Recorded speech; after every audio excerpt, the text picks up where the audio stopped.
HR studio प्रस्तुत करते हैं एक से बढ़कर एक गीतों का तोहफा। यदि आप देना चाहते हैं आपकी आवाज को एक नई उड़ान, तो आ जाएं हमारे रिकॉर्डिंग स्टूडियो में। हमारा पता है ग्राम चपरीत समोदा। संपर्क नंबर है 6263761697।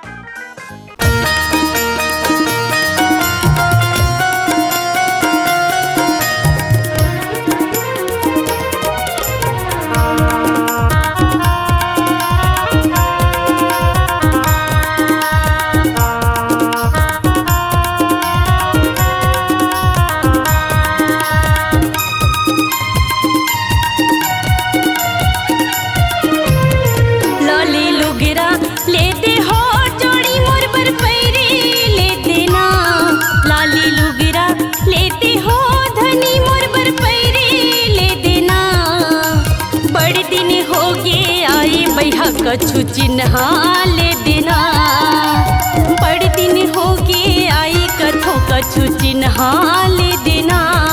अभी कर जा हो ही वो बाई, अभी कर जा हो ही ना, अभी कर जा हो ही वो बाई, अभी कर जा हो ही ना। 2-4 महीना रुक जा ले हूँ कोसा के साड़ी ना। हाँ 2-4 महीना रुक जा ले हूँ लाली के साड़ी ना।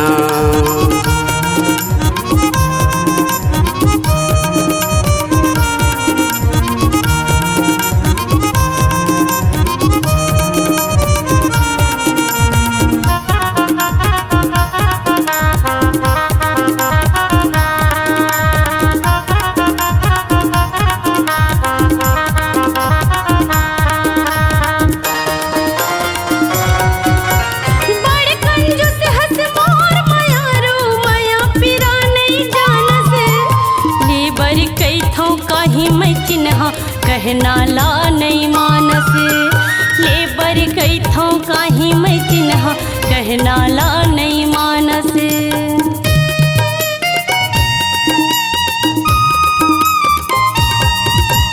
कैसे समझावा तोला वो बही का तोला बतावा, पैसा कौड़ी के हावे वो संगे कत का तोला बतावा, पैसा कौड़ी के हावे वो संगे कत का तोला बतावा।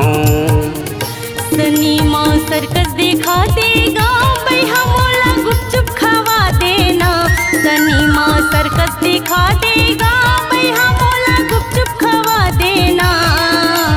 बड़े दिन हो गए आए कछु चिन्हा ले देना, बड़े दिन हो गए आए कछु चिन्हा ले देना।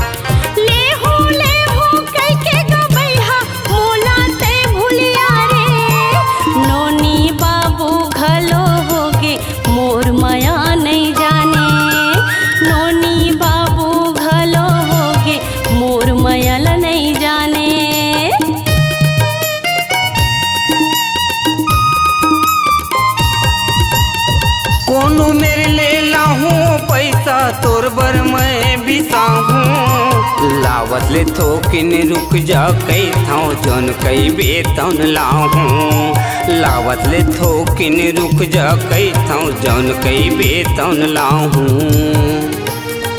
भारी जिद्दी हावत वो बाई, भारी जिद्दी हावत ना, भारी जिद्दी हावत वो बाई, भारी जिद्दी हावत ना।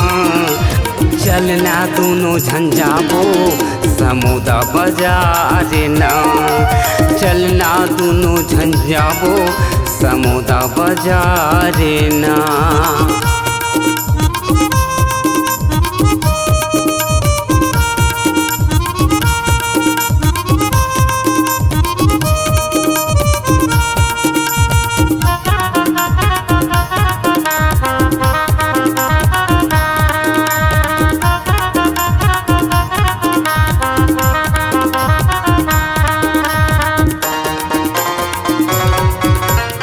धर ले झोला हो जाती यार चलना दोनों झन जाबो लाली के लुघरा लेके ओ वही दूसर दुकान घलो जाबो लाली के लुघरा लेके ओ वही आओ कहीं दूसर बिसाबो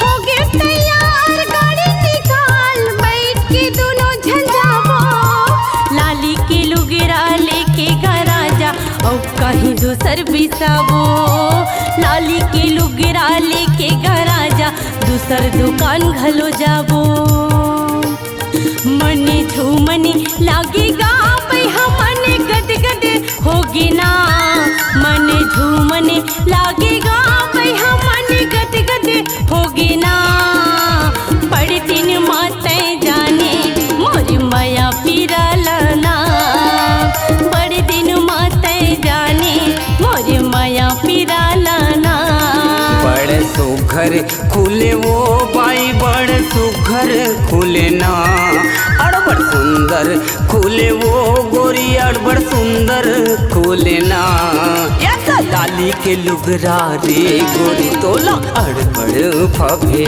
ना लाली के लुगरा वो गोरी तोला अड़बड़ फबे ना बड़े दिन